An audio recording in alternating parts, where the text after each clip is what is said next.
Good morning, everyone. We're going to begin our program now. I'm Sarah Cott, Senior Vice President of Programming at The Hill, and thank you for joining us today in person and online for Every Mind Matters, the many dimensions of mental illness. I'd like to thank our sponsors, Otska, for their support of this wonderful discussion. We are here today to talk about an unprecedented mental health crisis in the U.S. As 2 in 5 American adults reported experiencing symptoms of anxiety and depression in 2001.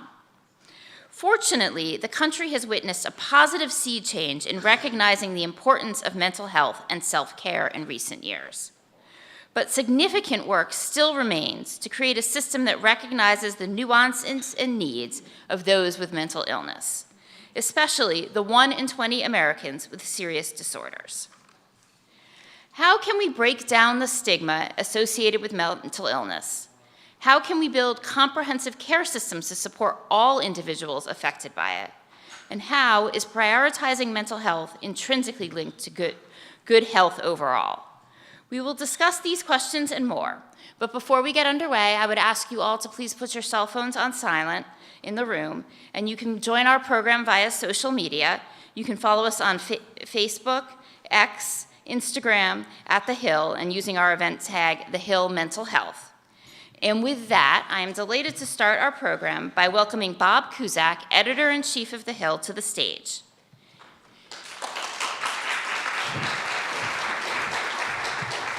He will be moderating a bipartisan chat with Congresswoman Lisa McClain of Michigan and Congressman David Trone of Maryland, co-chairs of the Congressional Task Force on Mental Health and Substance Use Disorder.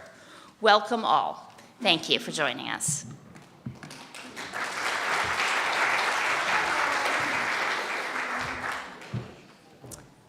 Good morning. Good morning. Thank you, everyone, for joining us. Thanks, Sarah. Let me first, Congresswoman. And we were saying backstage, it's good to have some bipartisanship in these polarizing times. Congresswoman, obviously got to start with a big question. Are we going to get a speaker today? My crystal ball is completely broken right now. But if I was a betting woman, I would say not today. Okay. Do you think this week would be...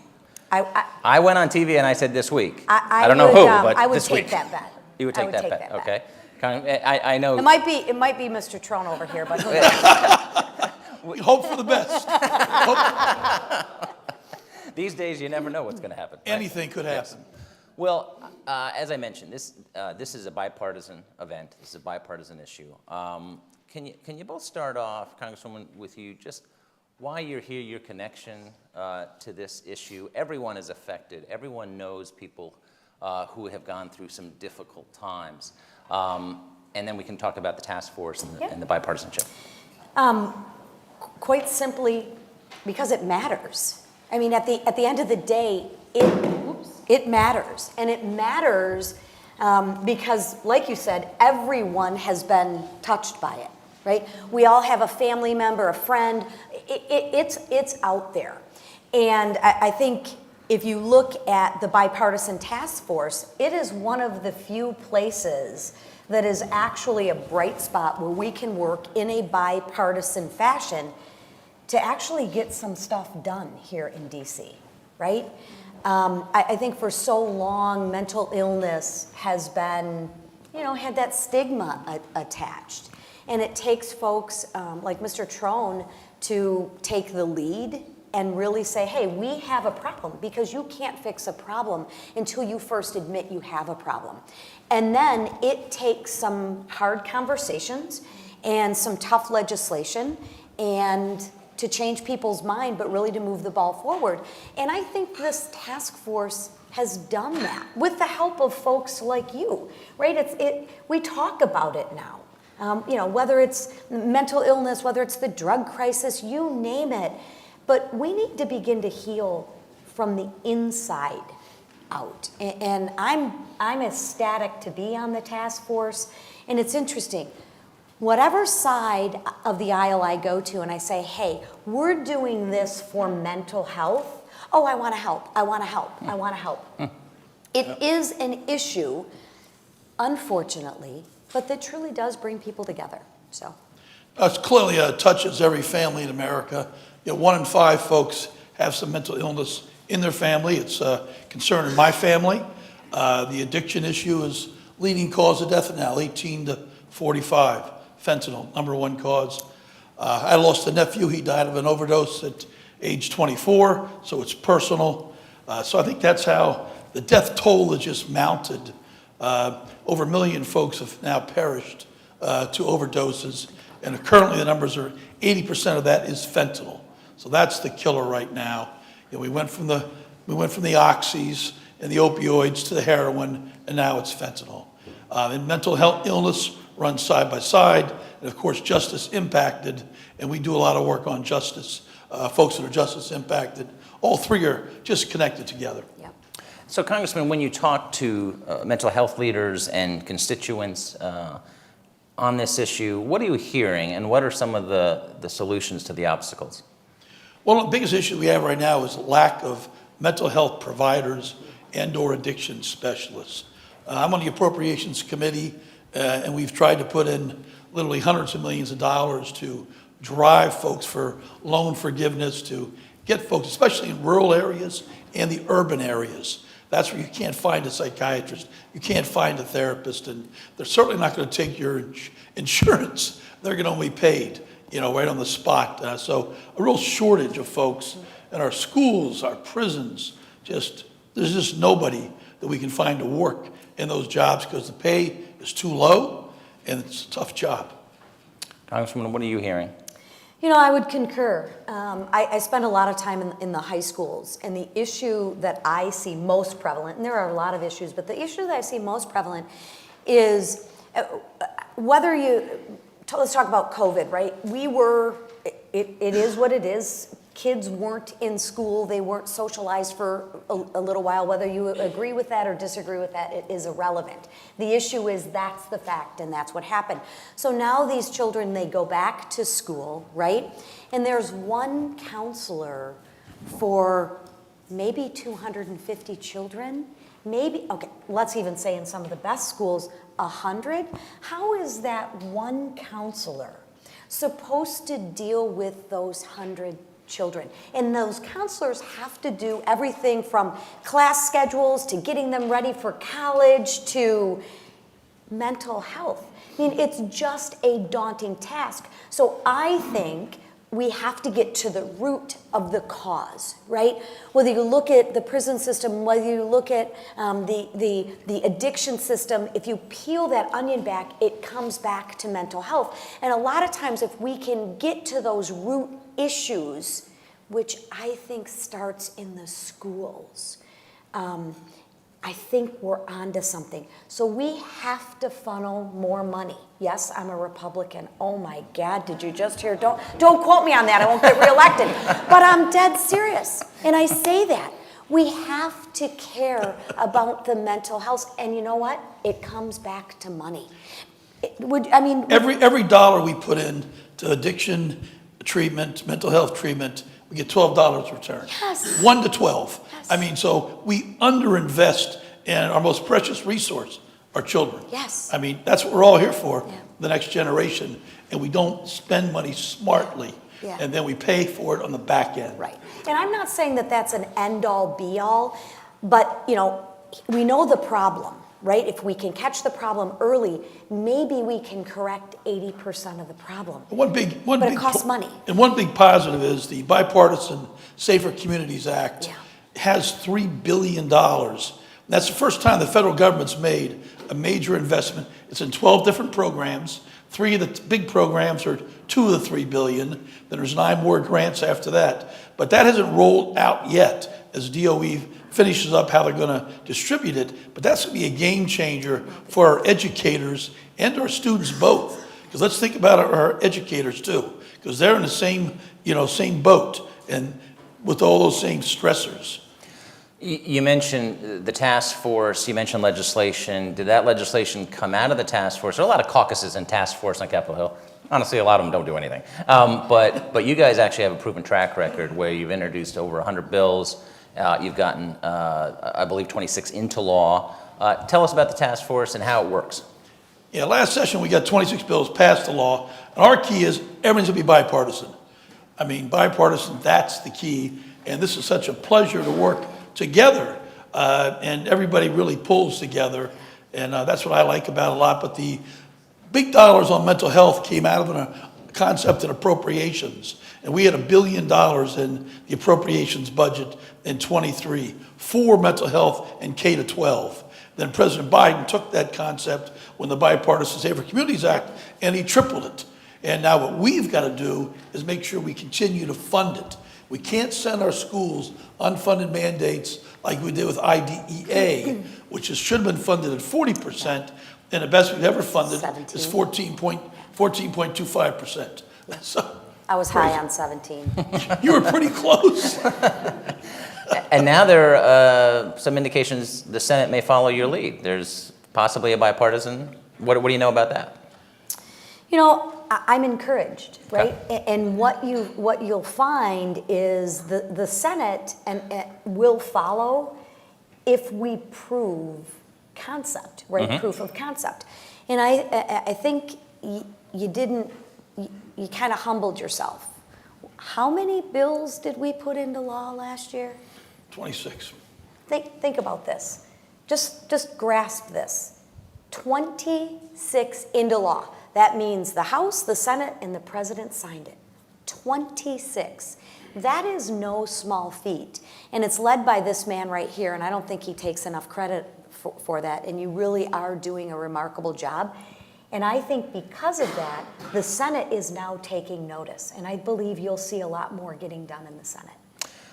We talked about children. Obviously, everyone is affected by COVID, but children really affected. Yeah. What has been the effect of that, in both a positive and negative way? It seems like now we're more open to talking about a sensitive topic than we used to, but COVID obviously set a lot of kids back.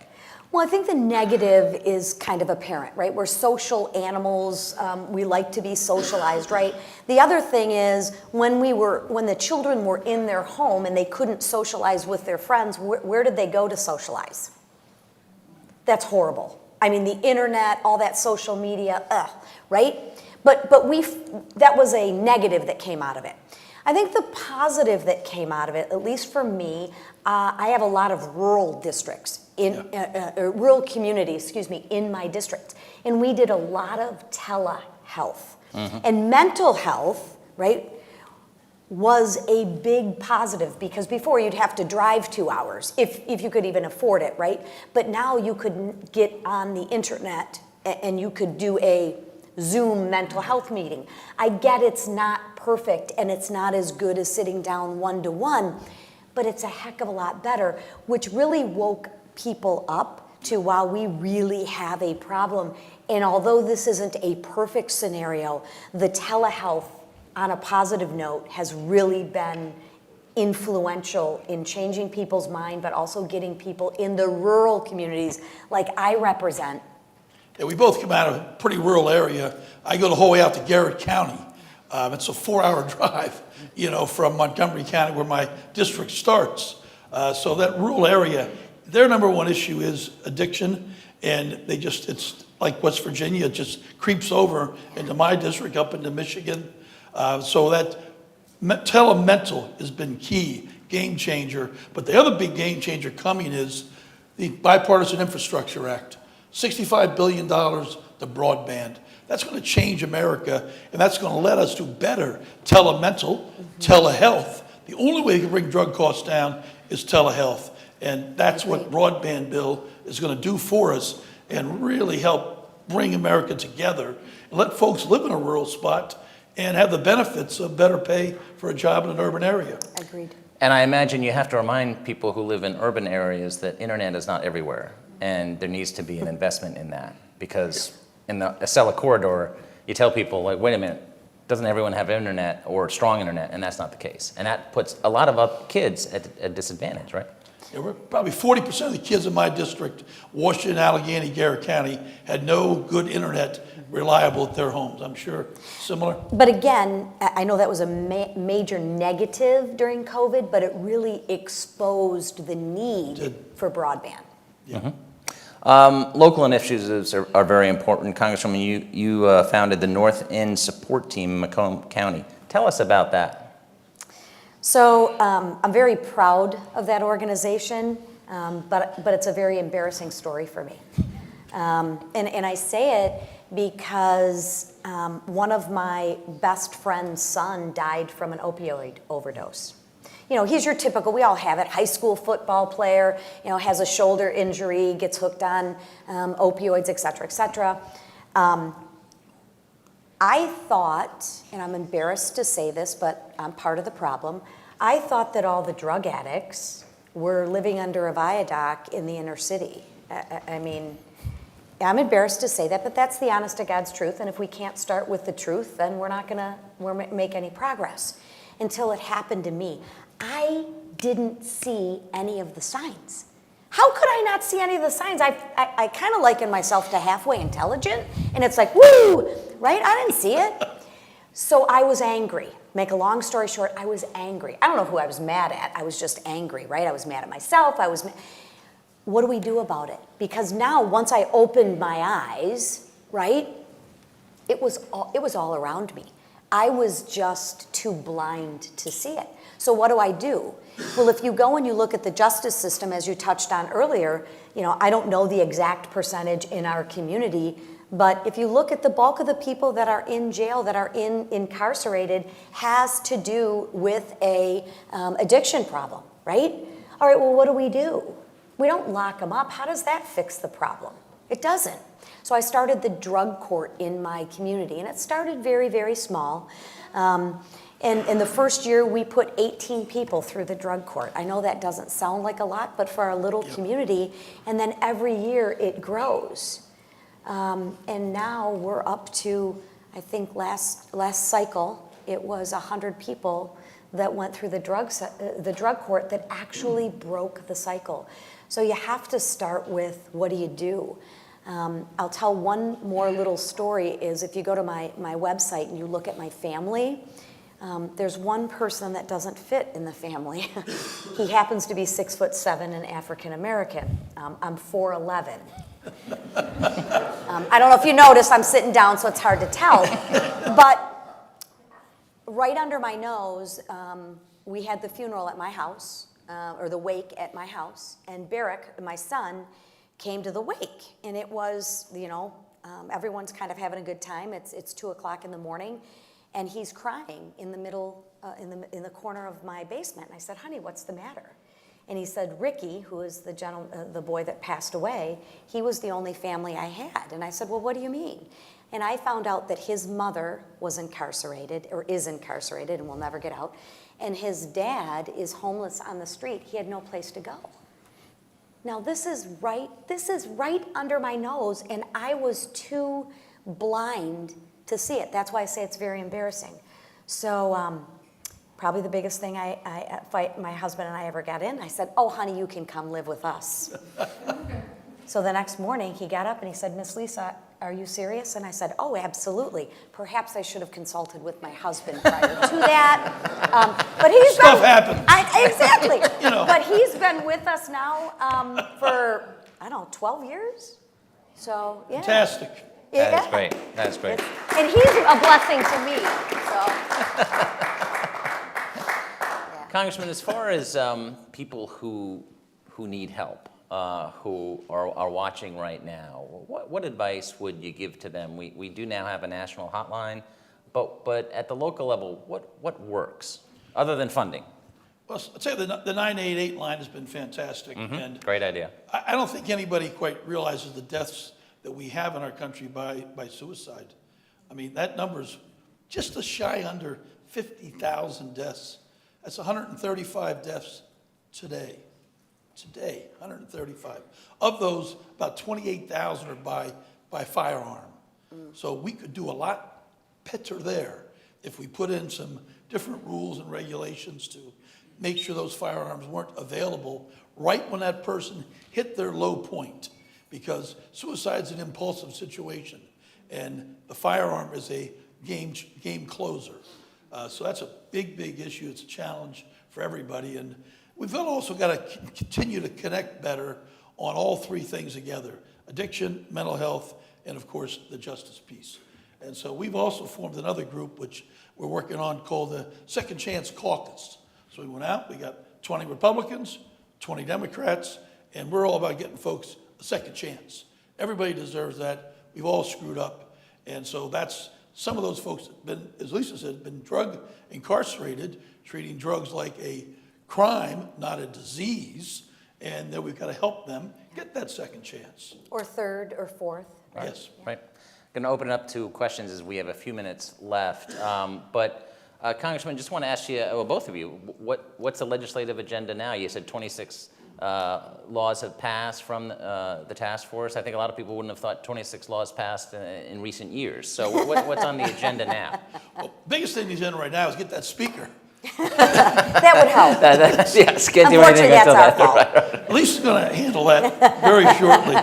But no, we actually had a press conference maybe 2 weeks ago, and we put out a printed agenda of 70-some bills we have that are out there now running. And so a lot of ideas we had last year, like the Parental Support Act. I did that with Dan Muser, a chance to help folks around the person that's addicted. So like my nephew was addicted, what do? Well, I'm not the first person to deal with that. Let other folks learn from that. And we got to drive MAT treatment also and get that out there, much medically assisted treatment. And we've got to drive research. So I've talked to folks, of course, at NIDA, at ARPA-H. We need big bets on brain research. And that's what ARPA-H has got to do, take big bets, $100 million bets, and we're going to have failure. And when they fail, Lisa and I are going to say, that's okay. Let's take what we learned from that and keep moving. But the research is on addiction and on mental illness. That's tough research. Yeah. Let me open it up to questions. We have staff, and if you can identify yourself and ask a short question, if you want to raise your hand. We did a good job. Okay, wow, you got it all out. Let me ask a follow-up. Will the goal be for some of this legislation, as I imagine the 26 were attached to a must-pass bill, maybe some type of CR or something along those lines? Obviously, yes. Okay. The other thing I think we have to really watch is the flow of the money. Because so many times what I've seen is we pass legislation and $100, for example, starts here. And by the time it gets to the place, where the rubber meets the road, that $100 turns into about 38. I mean, this is critical. These are critical dollars, and you want to talk about a return on investment. I don't think there's a better return on investment than mental health. Yeah, Lisa's right. The money often gets sort of lost in the distribution, but the state opioid response grants, what I love about that bill is $1.75 billion a year for the next 5 years. We're fully funding appropriations, maybe overfunded even one day. And but the point is that goes right to the states. So the governors can make the decisions, and because they're much more on the ground Yeah, they're closer. than we are. Yeah. And does the task force, because, legislation gets a lot of attention, especially from the political media, but implementation doesn't get as much. Are you guys following how the administration implements those 26 laws very closely? We have to. I mean, there's no question. We absolutely have to be the good stewards. And how are they doing? How is the administration doing? I mean, usually it is delayed. The transportation bill will take many, many years to implement. Yeah, SAMHSA has really stepped up. I mean, SAMHSA is the biggest group that drives all this area, and they've really stepped up. And President Biden has leaned into addiction, and he's leaned into mental health. I've spoken to him directly about it a dozen times, and his point is real clear. Just like our family and everyone's family, it's affected his family addiction, and mental health has affected his family. It's personal to the president, and he's very much leaned in. And his example sets the tone. Agreed. Give you the last word. I just appreciate Mr. Trone. I think it is a passion, and without you and your work, I mean, it really does matter. It really does matter, and I appreciate all of you all, really taking the time to be here today. It's critical, and if we truly want to break the cycle, we have to start with healing the inside. And just because you can't see it doesn't mean it's not there. But I also think we have to begin to educate people, right? We need to, when we're at those cocktail parties or those events and we hear people chattering, it really is our responsibility, if we truly care, to insert ourselves in those conversations and correct the truth with the other half of the truth. Don't let me be the example in my ignorance, right? I wish I would have figured this out a lot earlier. I finally did. But we have got to begin to stand up and say, no, hang on. It is not that. It is an illness. And if you truly want to help and you truly want to break the cycle, it starts with us opening our mouth and saying something. Don't sit back silent, and then everybody wants to talk about it, but you got to get involved. You got to help. You got to volunteer, right? And I'll tell you, the press is really important in this because the more we can talk about it in the press, the more we break the stigma down. Yes. And we get folks comfortable saying, hey, I'm not okay. Yeah. I'm not okay. And that's a good day. And then we can go from there. Well, thank you for your perspectives. I know you have a busy day. I know you got to go back and elect Speaker Trone, so I'll let you go. Please thank our representatives. Thank you so much. Thank you. That was that much. Hey, Congressman, thanks so much. Thank you.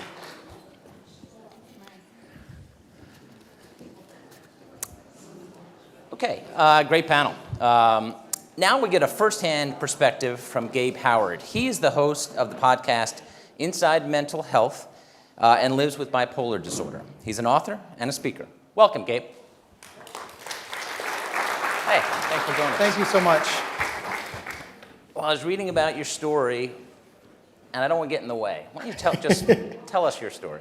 So first off, I have to tell, I'm 46 years old, and I was diagnosed with bipolar disorder when I was 26, so I have to tell you 26 years in about 1 minute. So here's the rapid TikTok version. First I was born, everybody thought I was okay. It turns out I wasn't okay. I had bipolar disorder, but nobody knew that I had bipolar disorder. So my parents, upon seeing the symptoms of bipolar disorder, they punished them. It turns out that you can't punish the symptoms of bipolar disorder out of your child. Who knew? So my parents just kept telling me over and over and over and over again, you're bad, you're bad, you're bad, you're bad, you're bad. Here's the thing, my parents are great people. Story is not about to zag to the left. Mom is good, dad is good. Everybody loved me, right? Listen to this. In the 80s and 90s, we had dinner together as a family.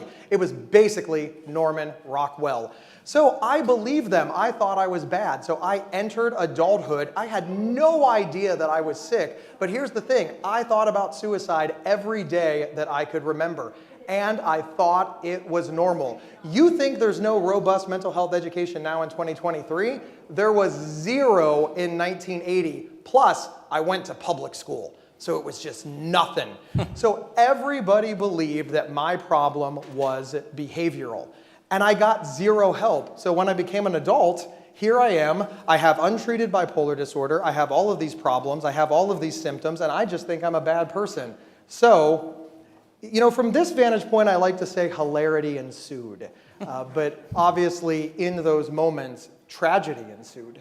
And what worked? I mean, I know that your parents are not bad people. They meant well, but they didn't understand it. And back then, there's no internet, which in some ways is a good thing, right? I mean, but there's good things to the internet too. How did you get through those difficult days? These are really difficult questions to answer because honestly, I don't know how I got through the difficult days. The bipolar disorder is always thought of in a little bit incorrectly. It's thought of highs and lows, right? You've got your godlike mania and you've got your suicidal depression. But bipolar disorder actually works on a spectrum. Those are in fact the two poles, hence the name. But you can also just end up right in the middle. So I think that there was a lot of protective factors in my life and that my parents did love me. They did care about me. They were there for me. They did check in on me.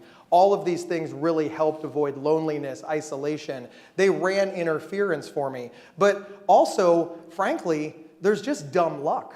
Before it got too bad, I would cycle right back to the middle. The middle is the normal, the average, the stereotypical. And these provided protective factors until, of course, the symptoms reared their ugly heads again. Where did you eventually get support from? Oh yeah, I ended up in a psychiatric hospital. I was committed to a psychiatric hospital, and there's a long and involved story that we don't have time for. But what I want to be clear is it wasn't my mom and dad that took me. It wasn't my brother or sister, my grandmother or grandfather. It was a stranger. A stranger noticed that something was wrong with me. Not my friends, not my family, not my teachers, not my support, not my coworkers. A literal stranger. And she knew what to do, and she did it. If I had not run into her, I would likely not be sitting here today. It's literal dumb luck that I am here. And when you were properly diagnosed, what were your thoughts then? Because you had suffered for so many years. Listen, there's so much censorship that has to come into this, but I really thought holy blank. I'm not sure if I can swear in the National Press Club in Washington. It seems gauche. But The media never swears. First off, if you would have asked me an hour before I was committed to a psychiatric hospital if I had mental illness, I would have said no. Because I believed all of the things that society believed, right? People with mental illness, they come from bad families, specifically a bad mother. We just bought hard into that trope. People with mental illness are violent. They're responsible for all the violence, right? They're antisocial. They're drooling and rocking back and forth in a corner. See, that's what I thought mental illness was. So I had no reason to think that I was mentally ill. Frankly, I just thought that I was again, gauche. I thought I was an asshole. Because my parents, they were trying to redirect the symptoms of bipolar disorder, and they had no way to do that. It wasn't going to work. There's no lecture, there's no punishment, but that's what they thought they were dealing with. They thought they were dealing with a teenager. So when this happened, and I was diagnosed with bipolar disorder, and I started reading the pamphlets and talking to people, I was like, oh my God, this makes so much sense. And in fact, when I told my mother I was diagnosed with bipolar disorder, she said, what's that? I read her the pamphlet, and she said, oh my God, I always called you my Dr. Jekyll and Mr. Hyde child, which of course is a perfect analogy for bipolar disorder that shot right over her head. And as far as kind of the takeaways of the American healthcare system, we don't have that long to go through it, but obviously, what do you think has been a good thing that's happened in recent years and things that policymakers, like the two we just had, need to focus on? It really does all come down to money, and it comes down to just a massive restructuring.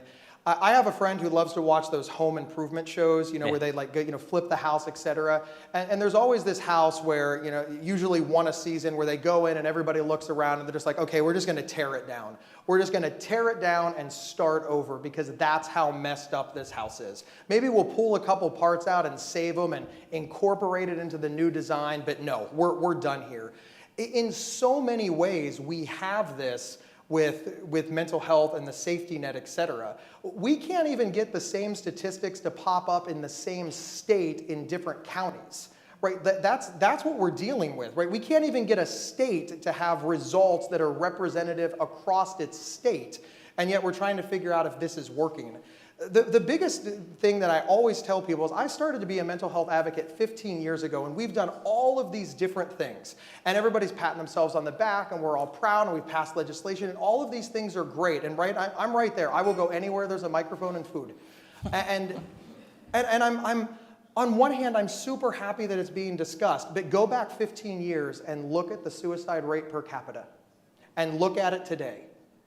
Where's the change? If these things are working, why is that number holding steady?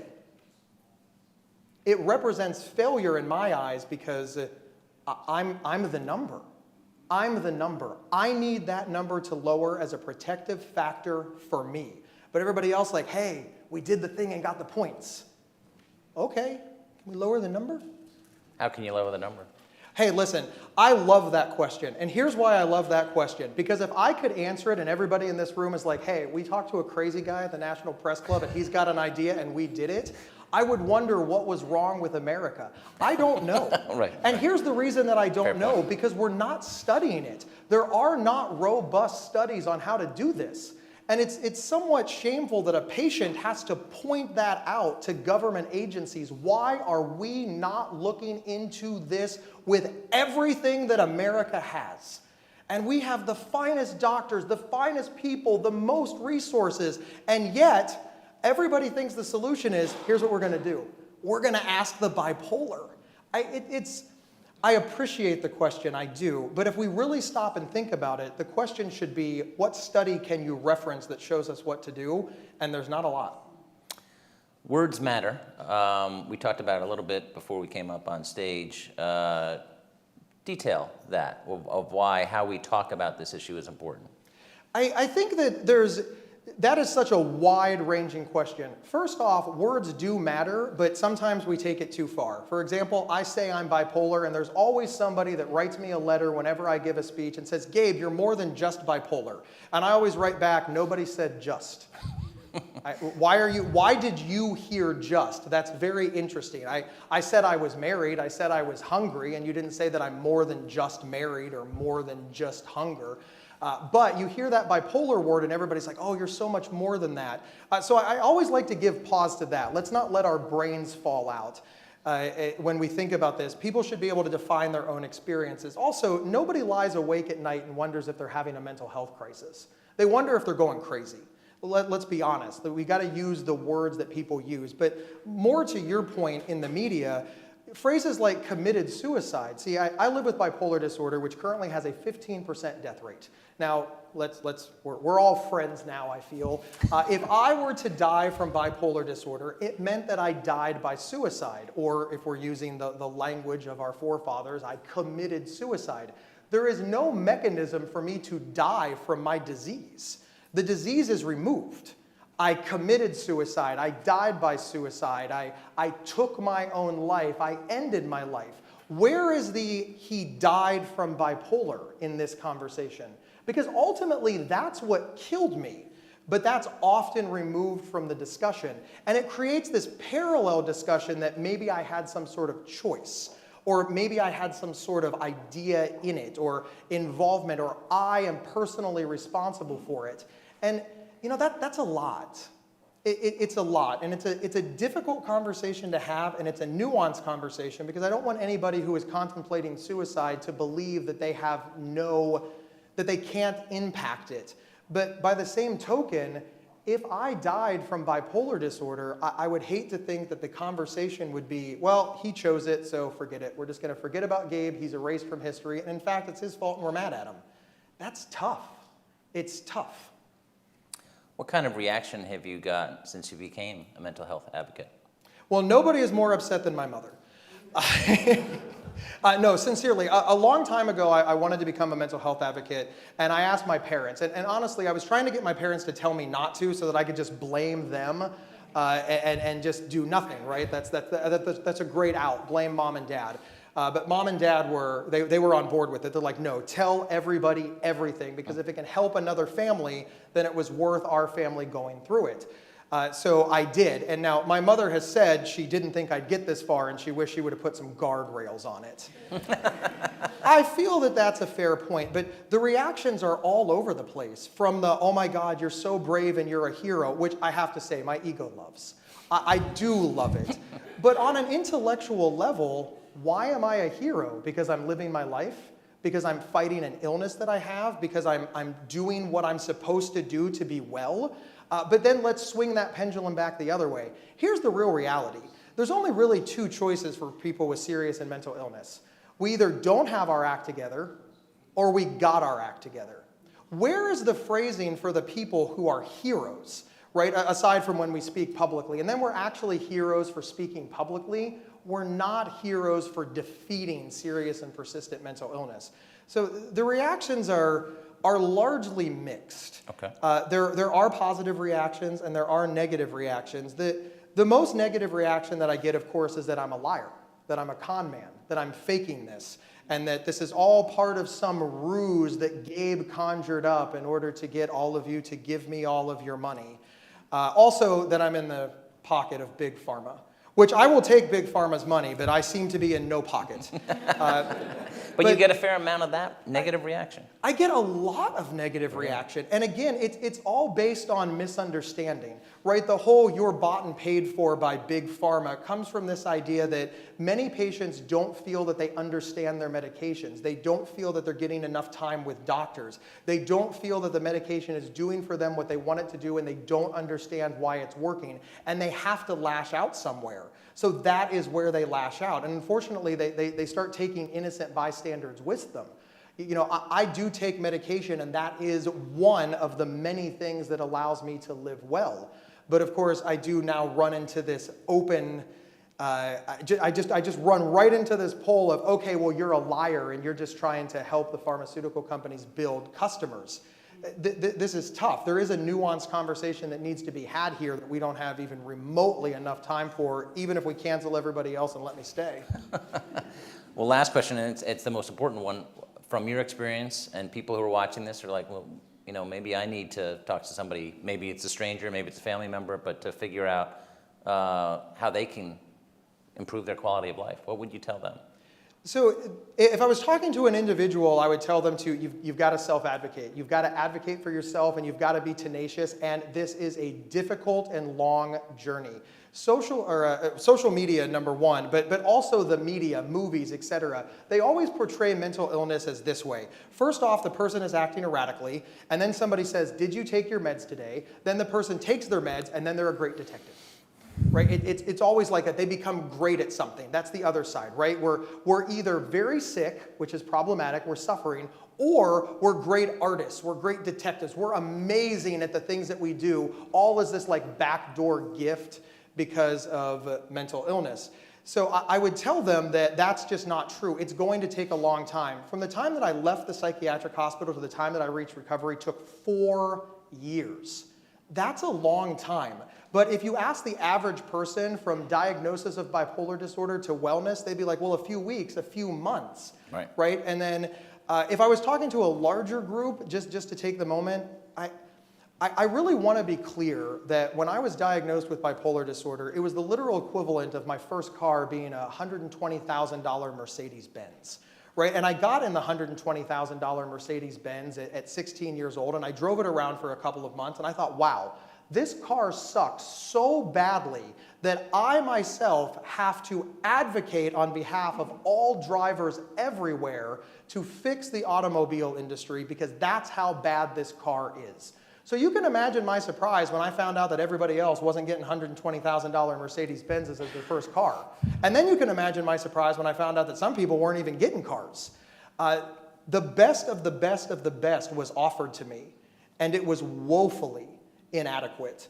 So you can only imagine the rural areas, the no health insurance, the no parents, the no money, the no protective factors, the homelessness, etc., and then asking these people to dig themselves up. So I would say that anybody who is diagnosed with serious and persistent mental illness has an incredibly difficult road ahead of them, where success is largely going to be determined by how successful you were when you were diagnosed.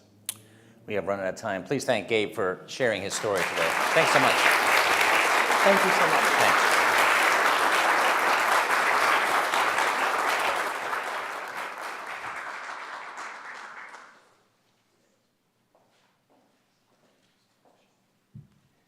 Thank you, Bob, and thank you, Gabe.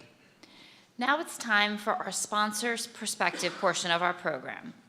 Welcome Eli Perez, Senior Director of Patient Advocacy, and Stakeholder Management at OTSCA, in conversation with Deborah Barrett, Vice President of Corporate Affairs at OTSCA. Welcome. Thank you both.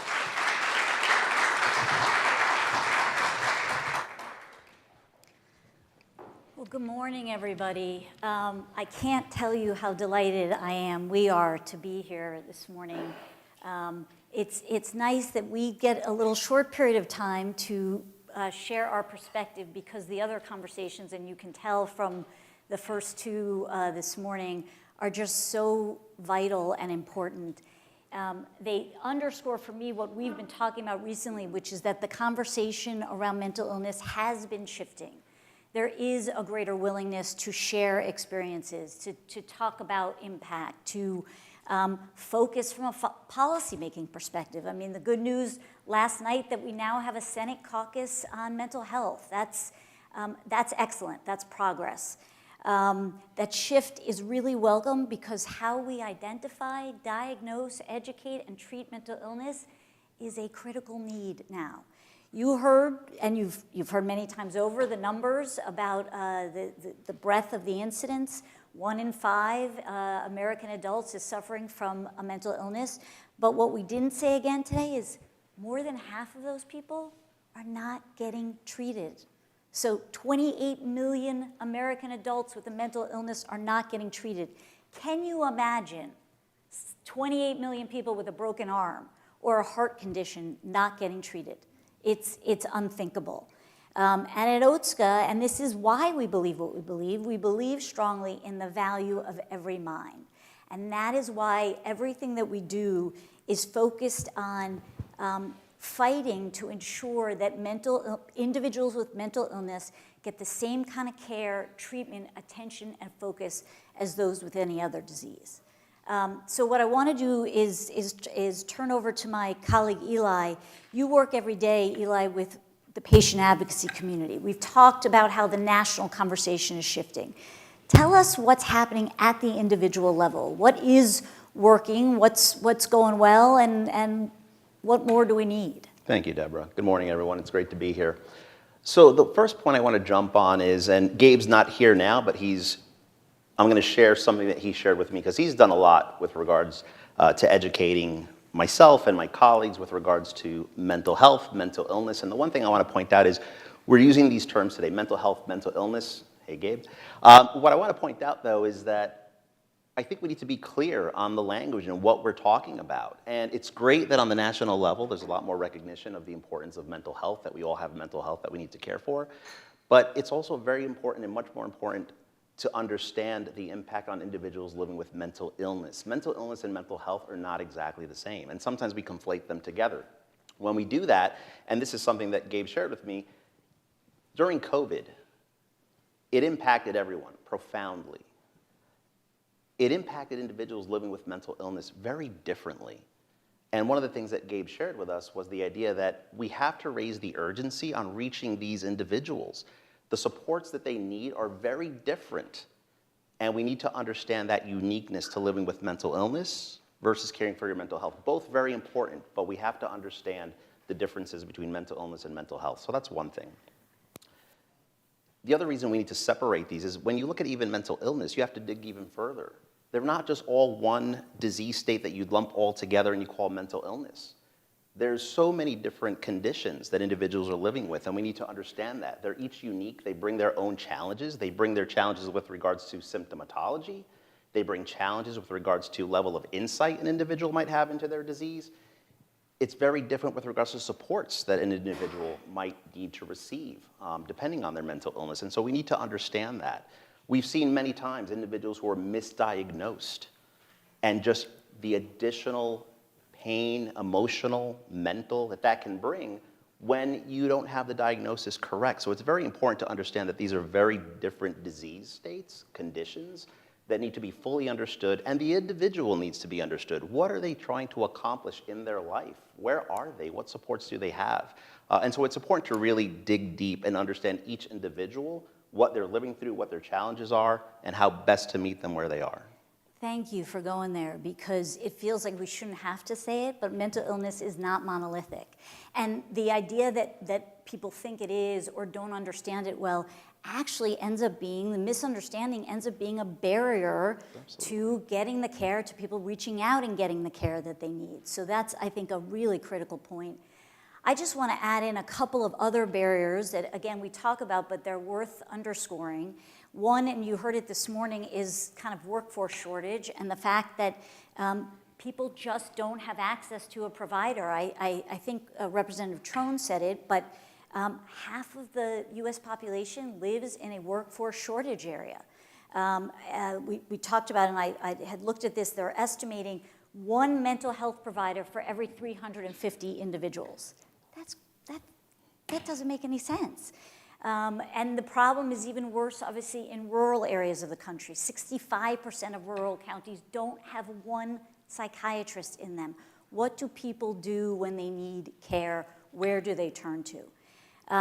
I would also just add very quickly, besides having a provider to turn to, we know that another very big barrier, and we talk about it a lot, is the stigma and discrimination and the issues of the fear of being ostracized or treated unfairly because of a mental illness.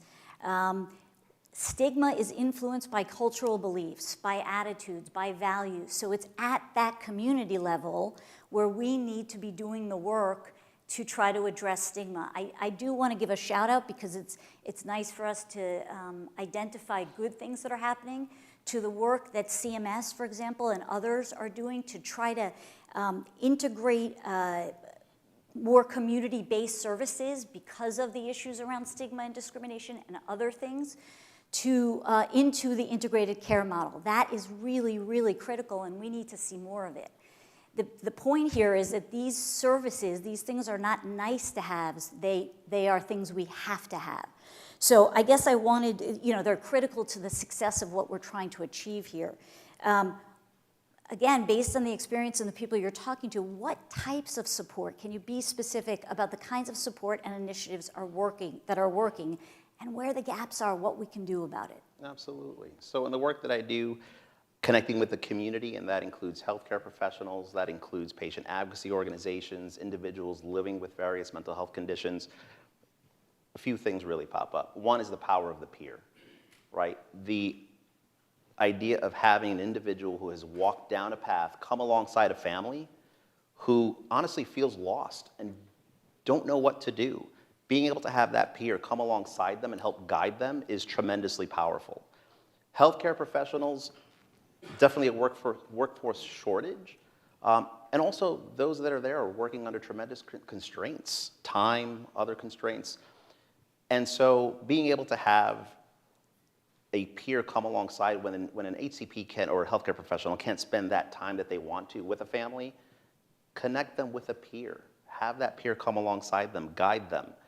Related to the power of the peer is the power of advocacy organizations. And I see Dan Gillison there in the back, and have attended meetings with NAMI. And all too often, and we've heard this from other groups, the idea that their members, folks who have come to them, kind of speaking out on the fact that I wish I would have known about you 10 years ago. My life would have been so different. That needs to change. And so with that workforce shortage, those constraints, why not refer that family to an advocacy organization? There's power, there's education that can take place there that the HCP can't deliver. And so there's power in working with advocacy organizations. Transitions of care, back to the peer, being able to transition from, we know that our system is broken and there are too many gaps where folks are falling through the cracks. Having a peer there who can help that transition of care take place in a way where there's continuity, questions are being answered, that family knows what to do, there's power there. Goal setting, I think, is a huge need with regards to learning. HCPs rightfully focus on symptoms and how to address them, but what else is the individual working towards? Let's come up with a plan that takes those goals into account, those individual goals, in order to make sure that the supports, the treatments that are being considered help that individual get there. And last, I know we're running short on time, but I do want to share with regards to care partners, care supporters, caregivers, whatever you want to call them. It's very different, based on kind of the disease area, the condition, with regards to that level of support. But we know that the impact on that other member is profound, and so their needs need to be taken into account as well. Thank you. I mean, the truth is there is so much to talk about here, which is why I'm glad we're having this conversation today. We appreciate everybody who is with us and who is offering their perspective and working hard on this.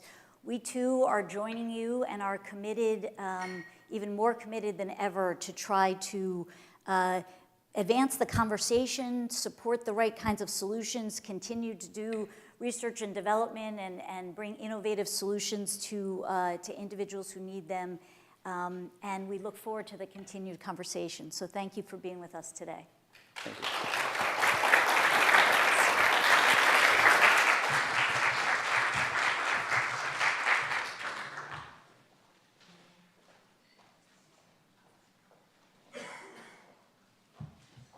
Thank you, Deborah and Eli, and thank you again to Otska for their support of today's program.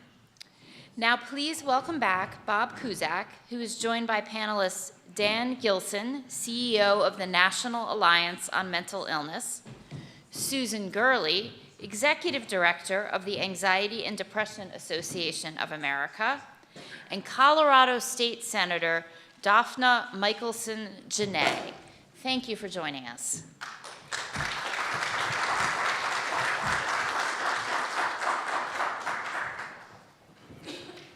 Thank you for being here. Why don't we start off going down the line, Dan, starting with you, as far as your passion, why you're here, a little bit about your affiliation as well, and your group. Bob, I almost feel like I'm a moderator too. Well, then take over, please. My passion. But first of all, thank you. Thank you for being here. Thank you for hosting this, because this is a very important conversation and we've got to change the narrative. Who I represent is NAMI, the largest mental health organization, grassroots mental health organization in the United States, with over 650 organizations in communities across the U.S. So we're the DNA in the communities that Gabe spoke to, a woman that reached out to him. Many of our people are volunteers in the communities that are doing that outreach. Nothing about us without us. Our community is a representative of lived experience, and that's where we start, and often that's where we continue. In terms of our work, and what brought me to this work is that I lost my contemporary. We were to be the first to go to college. We were the role models for our younger siblings, and we grew up together. And she lived with major depression. She was working, gainfully employed, and she lost her life to suicide. I saw the ripple effect to what that did directly to my family, and the repercussions are still being felt, and that happened in 1986. So at this station of my life, it's an opportunity to give back and to make a difference, and that's what's brought me to this work. That's powerful. Daphna? So I thank you very much for having me. It's a little hard to tell my story. I wish I could do it as well as Gabe. He was pretty good, wasn't he? He was really good. He was amazing. Round of applause for Gabe. Very nice. My son attempted suicide when he was 9 years old, and he was in the 4th grade.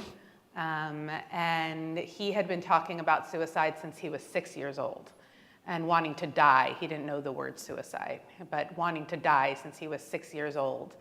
And all of the doctors that I took him to said, don't worry, 6-year-olds don't die by suicide, 7-year-olds don't die by suicide, 8-year-olds don't die by suicide. And when he was 9 years old, he said, let me show you. And, you know, as a parent, going through the process of helping my son through his mental health challenges and his mental health disorders, I realized and recognized, you know, there weren't services available. And even though I had great access, as a matter of fact, I worked at a hospital at the time that had a children's unit, and I couldn't get my son the help that he needed. I knew that there were more out there. And at the same time as I was trying to get my son the help he needed, which turned out to be part emotional and part educational, you know, there are two sides of a coin. He's twice exceptional. Of course he's exceptional because he's my child. But he's also exceptionally learning disabled. So learning to find out about his pathway. I was volunteering at 2 of our juvenile correctional facilities in Colorado, and one a boys' facility and one's a girls' facility. And I was working with the boys through junior achievement on a popcorn project. It was very exciting. And I realized the boys were just like my son. And I made a joke the next day to a friend, I'm looking at colleges for my daughter and prisons for my son. And I realized it wasn't very funny. And I had to do something. And so I ran for office, and this is my major platform. And we'll come back to that because I have some follow-ups on how you translate that into public policy. Susan. So I'm a lawyer by profession, and I've always been interested in social justice issues. And as many of you have spoken about, many people who are incarcerated and have issues suffer from mental illness. So I thought joining the Anxiety and Depression Association of America would be a wonderful opportunity for me to figure out how I could be part of the solution. And alas, as many of you have seen and discussed, we haven't done enough to solve this issue. And I also wanted to just follow up on what Eli said, and one of the things that we at ADA really talk about. I'm glad we used the word mental health, but mental health really, it's kind of a sexy term. It means everything and nothing. It's like buying a new dress. And we at ADAA talk about the specific disorders: anxiety, depression, OCD, PTSD, and co-occurring disorders. Because each of those means that you may need different therapy, different medication, different help. And I personally, and this is my personal opinion, feel that we feel so good about ourselves saying that we are talking about mental health. But by not really defining it, it makes it very easy not to do anything about it. So at ADAA, we are very committed to using words correctly. I think that's really important. And ensuring that every patient has access. And then I'll stop with my other screed. And the biggest thing is there's not enough therapists. So here we have talked about we are destigmatizing and we are pro-mental health. And then you finally realize, yes, I agree, I need help. And where do you go? Nowhere. So then you feel even worse about yourself. So thank you for talking about mental health and not ensuring that there's enough health care and access to care. So unless we do both, this conversation, in my opinion, is absolutely meaningless. Well, you definitely put your finger on a major problem. How do we fix it? How do we address it? How do state and federal policymakers invest so that down the road, I mean, we're looking at major healthcare shortages from a worker perspective that's only going to get worse at the current rate. Including people who should look like the patients they see. So if we improve the salaries, ensure there's maybe more debt relief, and open up the schools and ensure that there's more social workers and therapists, and give them, I don't know, we have enough money. We're one of the richest countries in the world. There's Harvard and Penn, they have more money than some countries in their endowments. Give more money in scholarships. Make that a priority for America to ensure that there's enough people trained in mental health. We say we have a war on drugs. Why don't we use that same resources and say we are going to use those resources and ensure that we have enough people who are trained to provide mental health services all through America? Why should I, privileged, live in Washington, D.C., have more access to more therapists than somebody who's living in a state in Utah, Puerto Rico, or wherever else? It's unfair, or that there's not enough people of color who are therapists. Mm-hmm. Where are those people being able to serve? So I love being here. I'm glad we're talking about mental health, but I'm like, let's talk about nuts and bolts, resources. Resources, resources, resources. And then we can address the mental health crisis. As you can see, I'm on a screed. But it's a smart one. Daphne, what do you think about that? Well, I can tell you from my work in Colorado, from the Colorado perspective, I've been trying to answer that question. And one of the challenges is, how do we get people to the right level of care at the right place at the right time? Right now, we treat mental health like this. Say you go to the doctor and the doctor says you have high blood pressure. Give me a call when you have a heart attack. That's how we treat mental health. So, oh, you look a little bit down. Let me know when you're feeling suicidal, and I'll do a suicide assessment, and then we'll try to find you a doctor, which is going to be impossible because you're in crisis, and it's hard to find anything when you're in crisis. Sure. So I put 2 laws into place. One is annual mental health wellness exams. We're the first state in the nation to require insurance companies to cover annual mental health wellness exams. And that has a long list of mental health providers who qualify to give you an annual mental health wellness exam, from a drug peer specialist to marriage counselors to child psychiatrists. You know, you can pick who you want to go to for your annual mental health wellness exam. And you would just pay a copay? Zero copay and zero co-insurance. Zero copay, wow, very impressive. Okay. So it is a 45 to 60 minutes with a qualified mental health care provider for zero copay, zero co-insurance at any stage in your life, from the moment you're born till the moment you die. So annual mental health wellness exams. Now we have to get the word out about them. But if you start checking in on an annual basis on your mental health, and you're checking in with a social worker, you're not pulling from the psychologists. You're not pulling from the psychiatrists. So if we have fewer psychologists and psychiatrists than we do have social workers, then the balance gives in and we have maybe enough people. The second law that I put into place was the imattercolorado.org program. And iMatter Colorado is free therapy for any school-aged youth who wants it in Colorado, no matter where or if they go to school. So you go to imattercolorado.org as a teenager, and 12 years old is the age of consent in Colorado. So from 12 years old on, you can go onto this website and fill out a 16-question questionnaire that will then come back to you and say, hey, we think you're doing great. Here are some coping skills and ways to continue doing great. Come back anytime. 2 is, we think you could really benefit from a therapist. Here is a list of all of our therapists and kid-friendly bios for you to select one of our therapists, and by the way, all their availability. So there's no waiting. And 3, we think you're in crisis. We're connecting you to the crisis hotline now. So it's three comebacks when you fill out this form. And we have served 8,500 youth in Colorado in a year. 60 of the 64 counties were reached. And a part of that is because it's primarily telehealth, it's also in person, but it's also in English and Spanish.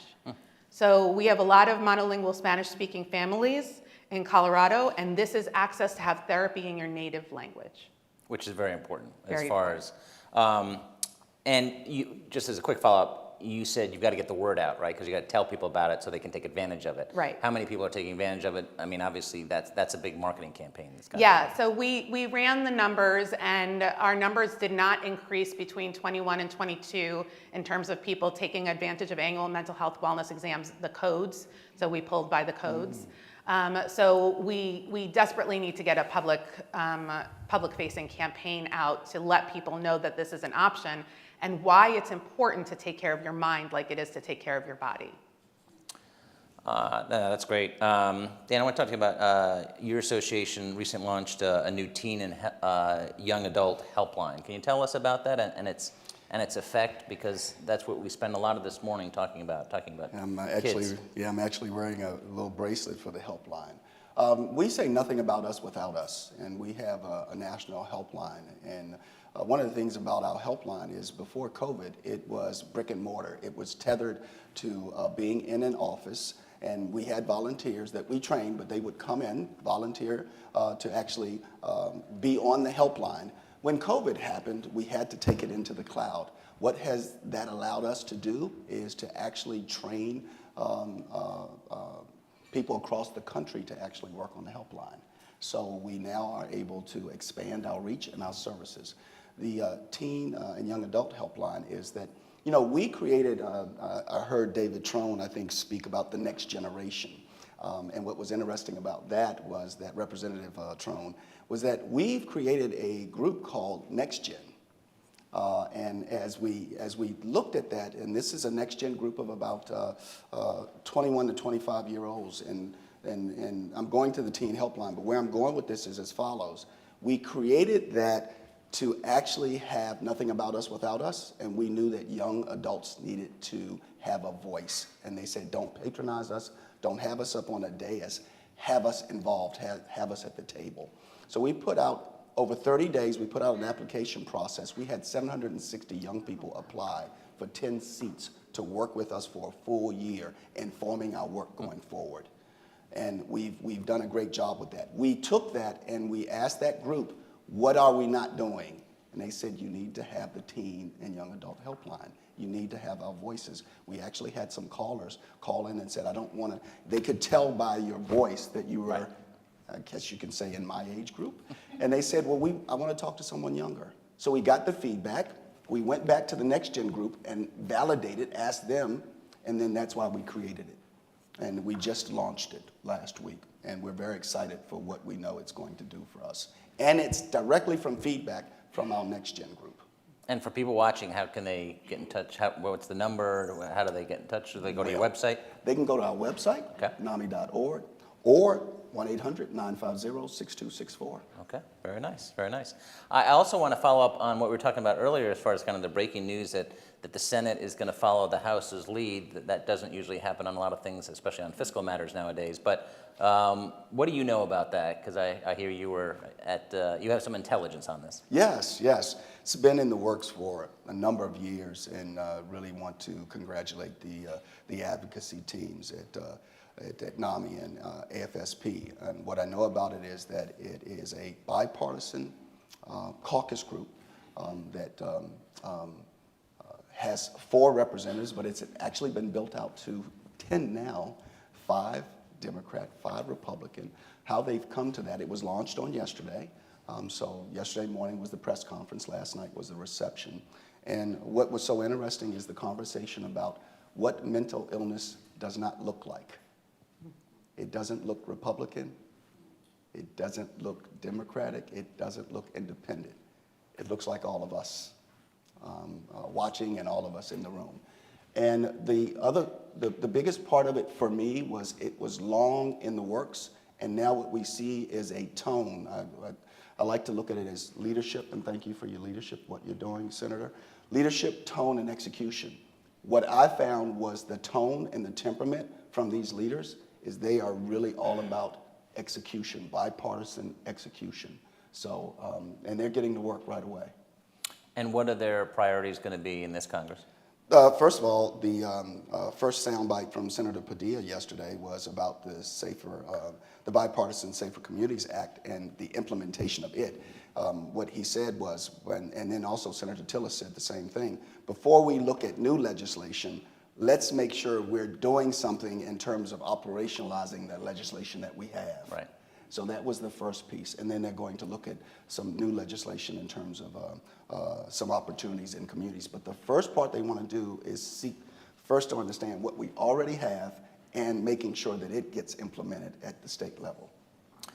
Susan, we were talking a little bit backstage on how words matter and of how people who have mental health conditions, it's difficult, especially if there are language barriers. But also if the terminology is just not comprehensible to them. What's the key there? So thank you for asking that question.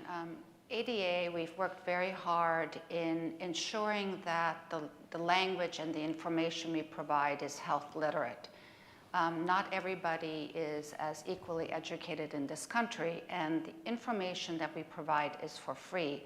So we view ADA almost as an entry portal for people who are looking to learn more about mental health issues.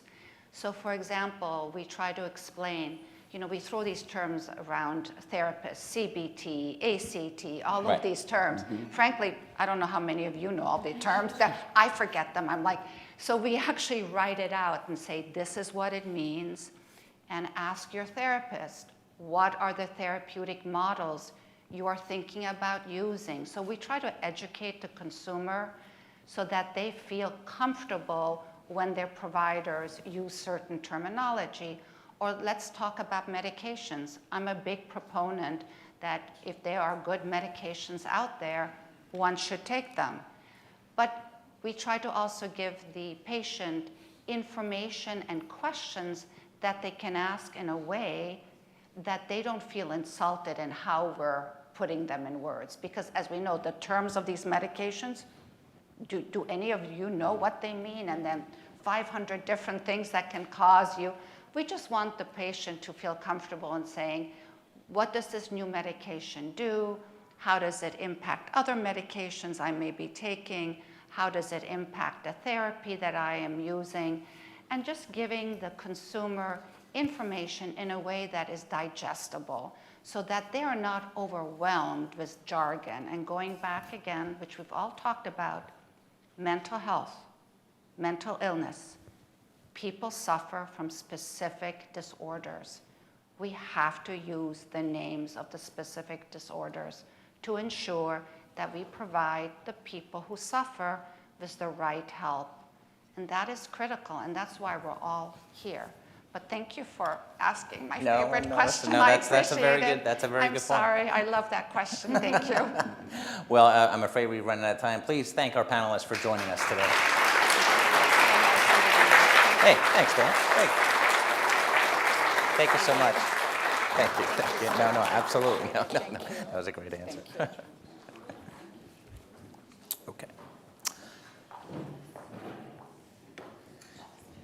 Okay, now I'd like to introduce Dr. Joshua Gordon. He's the director of the National Institute of Mental Health. Please welcome Dr. Gordon. Hey, thanks for joining us.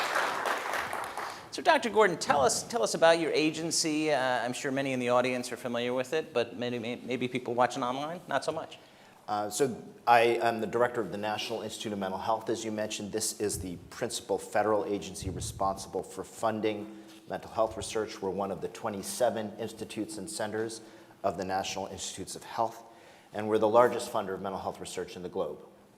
And you have been the director since 2016. That's right. What has happened in those years? Oh my. A lot, right?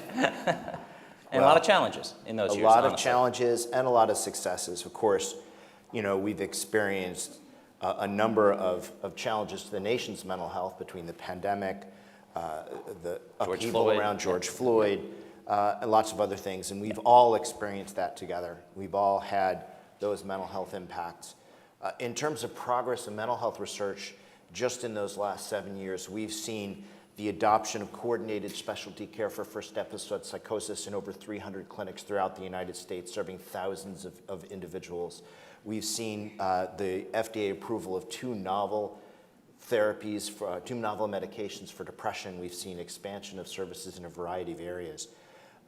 It might sound Pollyanna-ish after what we've just heard, and I don't mean to be that way, but certainly we have seen a lot of progress in research in those 7 years. How does it work with all the different 27 entities and coordinating government response and implementation? How do you do that? Well, at NIMH, our role is research primarily, but we also have a responsibility to try to make sure that research meets the public's needs and is adopted and implemented. We do that in a variety of different ways. First, on the research side, we do work with the other 26 institutes and centers to make sure that we're not studying mental health in isolation, but in combination with other forms of health, whether it be around substance use, alcoholism and alcohol use disorders, cardiac health, et cetera. So we make sure to try to integrate our research in those ways. When we talk about, though, having our research reach people who need it, that's where we try to work with a broad variety of other organizations, some of whom have been represented here today on this stage, like the National Alliance of Mental Illness, where we've formed, they helped us form a public-private partnership for drug discovery in schizophrenia.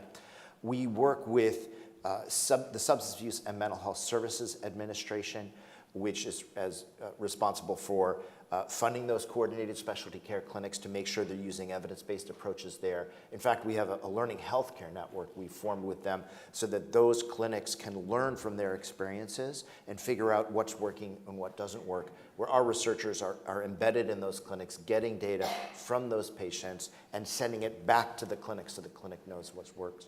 We work with the FDA, CMS, et cetera, to make sure that evidence-based approaches can be approved and can be supported. So a lot of different interactions with different federal agencies. Well, speaking of what works and what doesn't, what have you seen in research trends?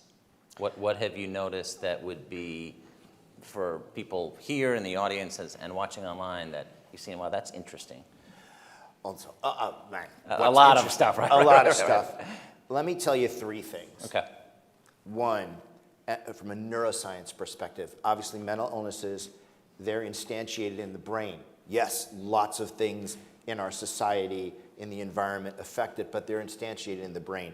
And we've made just dramatic progress in the last 10, 15 years on understanding how the brain works. Just last week, 24 papers from a giant consortium funded by the NIH Brain Initiative, which is one of those collaborations across institutes, has revealed that we have over 3,000 different brain cell types. And not only revealed that we have those types, but demonstrated their complexity, demonstrated their function, and provided the tools where we can then go ask, how do those differ in individuals with mental illness as compared to individuals without mental illness, and also with specific diagnoses. Thank you. I think that is important too. So that's one. Another thing, let's talk about suicide prevention, and in particular youth suicide prevention. So when I came on in 2016, we recognized, as was said earlier, that suicides have been rising over the last 20 years really inexorably. And they continuously from 2000 to 2018, we saw a dip for 2 years, and now they're rising again. So what can we do from a research perspective? Our research had shown already by 2017, 2018, that universal screening in healthcare situations, particularly emergency rooms and primary care, can double the number of people at risk that are identified, and then appropriate levels of follow-up can reduce that risk by 30%. That was all in adults. So we've now advanced that to move that into adolescents and children to show that universal screening can also work with children and adolescents. And then again, we're developing digital approaches to providing suicide prevention therapeutics that can better reach kids. So that's one trend that I'm seeing. And then the third one is really a trend where we're trying consciously to push. You know, the Biden-Harris administration released their report on mental health research priorities several months ago, and that was developed in concert with NIMH and a number of other federal agencies. But one of their cross-cutting priorities is in mental health equity. We recognize that in order to address issues of inequity in mental health, which are rife throughout our society, we need a better understanding of the social determinants of health, and we need interventions that are tailored for minoritized communities and rural communities and others suffering from these disparities.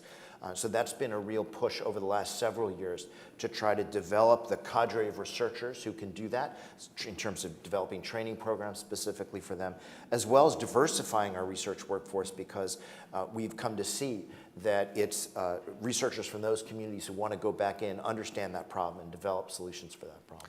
Has that been a positive coming out of COVID? We talked earlier about telehealth. And what are some of the solutions to reduce some of those disparities, whether it be racial disparities or rural areas? So telemental health is absolutely key. One of the good things about NIMH research is we had been spending over the last 15 years a great deal of effort supporting research that showed that mental health delivered over the telephone, over video conferencing, and through digital apps can be as effective as in-person mental health if delivered with an evidence-based approach. That was ready when the pandemic came in 2020, and virtually everyone in mental health shifted immediately to telehealth. So we knew that it worked, and people were able to apply those evidence-based principles in the real world. One quick example with regard to equity. Researchers had been studying that transition, particularly in California, and showed that mental health care delivered via community-based mental health clinics, and these are federally funded clinics, which reach minoritized populations, underserved and poor populations, was effectively driven so that indeed telemental health not only replaced previous levels of mental health visits, but actually mental health visits during the pandemic increased, even in these underserved communities. Now, it's not perfect. As was mentioned earlier, many individuals with limited means have limited access to broadband. And so we found that in these federally qualified healthcare centers that are providing mental health, much of that remote care was via telephone. Fortunately, we know that works, but it may not be as ideal as video conferencing, which requires the greater broadband. So that's just one example of something good that came out of the pandemic.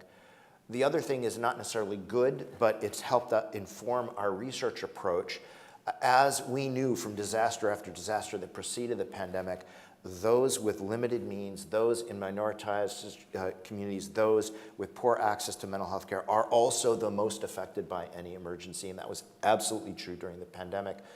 But the other thing that we learned from that is that social supports instituted by states and local communities helped stave off the worst of that pandemic. We did not see suicide rates rise in the general population through the pandemic. And one of the reasons we think that might have worked based upon research that's been happened so far is that there was a tremendous social welfare response in terms of easing the rules on continuing cash payments, easing the rules on food supplements, the ban on evictions that happen in many communities throughout the United States. These based on our research that NIMH supported, seem to stave off the worst.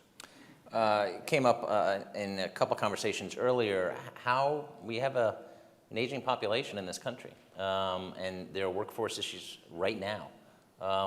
What's the solution there? Put very, very simply, we need to train, as was mentioned earlier, we need to train more mental health care providers, and specifically in the geriatric population. The highest rates of death by suicide, yes, death by suicide amongst youth is tragic and rising very rapidly, especially minoritized youth. But the highest rates of suicide are in the middle-aged and elderly. And that doesn't get the attention it deserves. No, and so we need care provisions, we need care approaches that reach the elderly as well. And we don't have enough. We don't have enough of those. I should mention, it was mentioned earlier about peers as one potential locus. NIMH has funded a lot of research on non-traditional healthcare providers. Much of it is actually funded in lower and middle income countries where our global mental health team has been supporting a lot of wonderful research. But those findings from those communities about the use of lay healthcare workers, about the use of peer supports, these have been brought back to the United States and are being studied in our communities where we have lower resources and challenges in access. That was one of my questions about learning from, whatever works you want to copy, right? And America is very focused on America. But what can we learn from, well, it could be states, it could be different programs that we've talked about, but internationally? Other countries, are they leading the way? Are we learning from them? Yes, in lots of different ways. We can learn from Great Britain, which decided to adopt cognitive behavioral therapy and other evidence-based therapeutic approaches throughout their national healthcare system. And although there continue to be challenges of access, the rates at which people were getting evidence-based care dramatically increased with that move. We can learn from our studies in Africa, where we've shown that having a lay healthcare worker sitting in primary care providers' waiting rooms, they're not really rooms in many of these communities, they're benches outside of the clinic, and just talking to people can identify more people at risk. They have to be trained, it can't just be anyone, but identify more people at risk. We learned from our studies in Nepal that teaching providers methods to address mental health care problems isn't enough, but if you pair that education with experience, with conversations with people who've benefited from mental health care, those providers then became motivated more to offer that treatment and to deliver it more successfully. So we've learned a lot that we can bring back to the United States. And peer support in non-traditional healthcare providers is really just the leading edge of doing that. What about new technologies? We're in the age of AI, which is exciting and also a little frightening, but also whether it's new technology, we talked about telehealth, new treatments. What do you see on the horizon?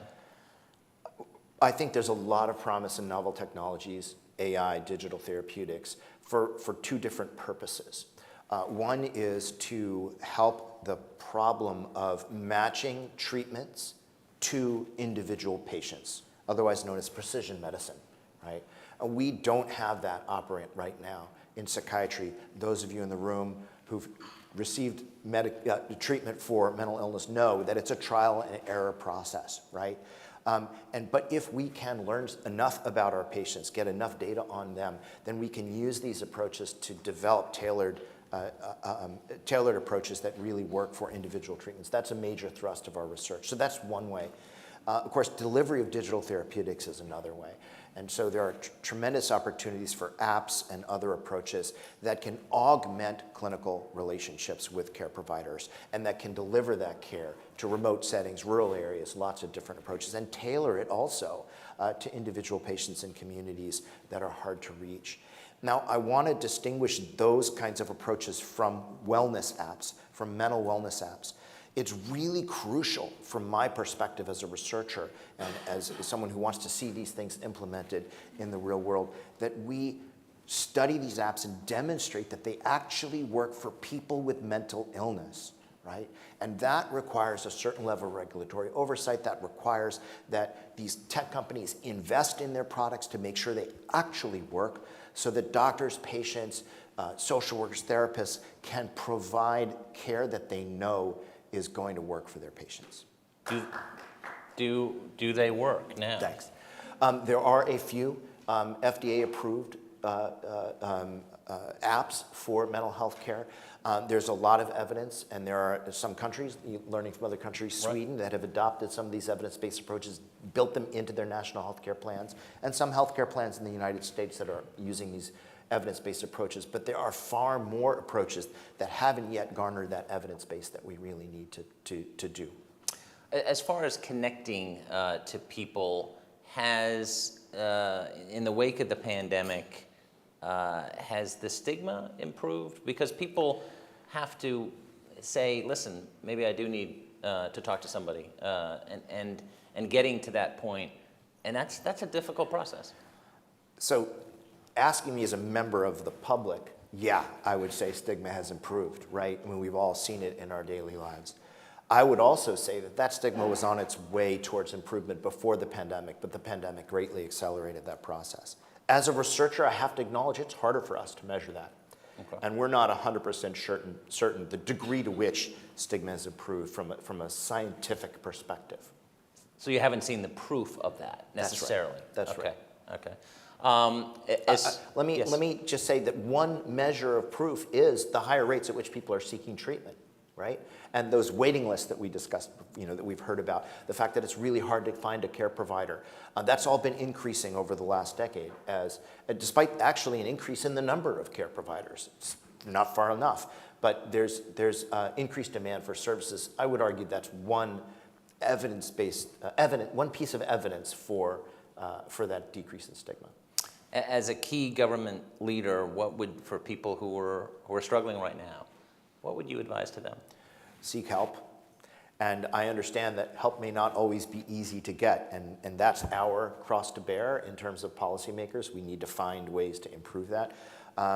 But there's lots of opportunities to reach out to trusted friends, family members, clergy, teachers, healthcare providers other than mental health care providers, and also, of course, the 988 National Crisis Line now. There are lots of ways to get help or reach out for it.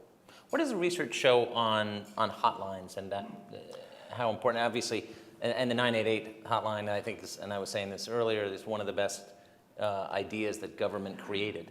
So there's really good evidence that hotlines are an acceptable way to reach out for care. There is decent evidence, but not thorough yet, that reaching out to a hotline can help. Okay. And we need more evidence, really. Where we really need the research is on the back end. What happens after someone calls a hotline? What are the best approaches to use to back that up? We have some evidence for things like mobile crisis teams. We have a lot of evidence to suggest that we need mental health responses to mental health calls and not law enforcement or for that matter, even your typical EMTs, right?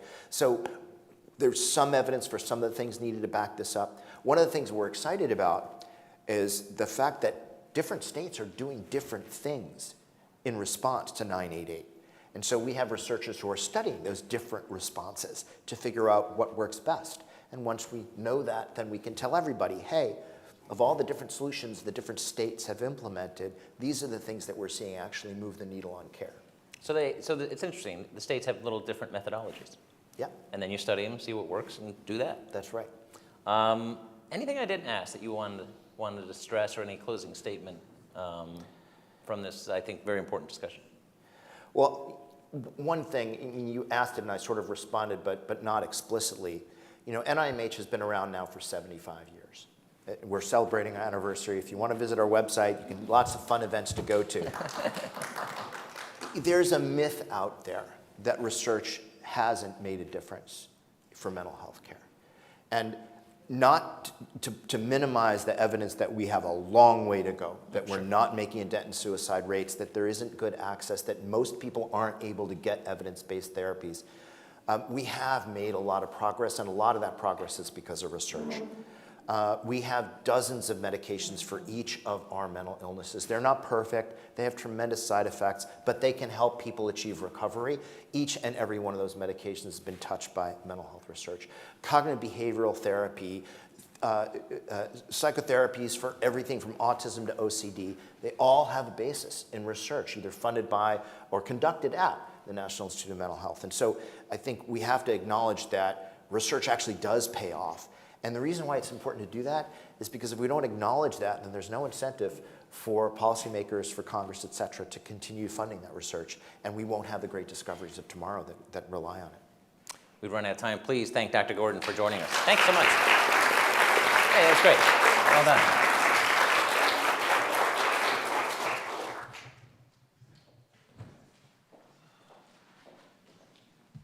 We have now come to the end of our program. Thank you so much, Bob and Dr. Gordon, and all the wonderful speakers this morning. It has really been a very compelling and moving program.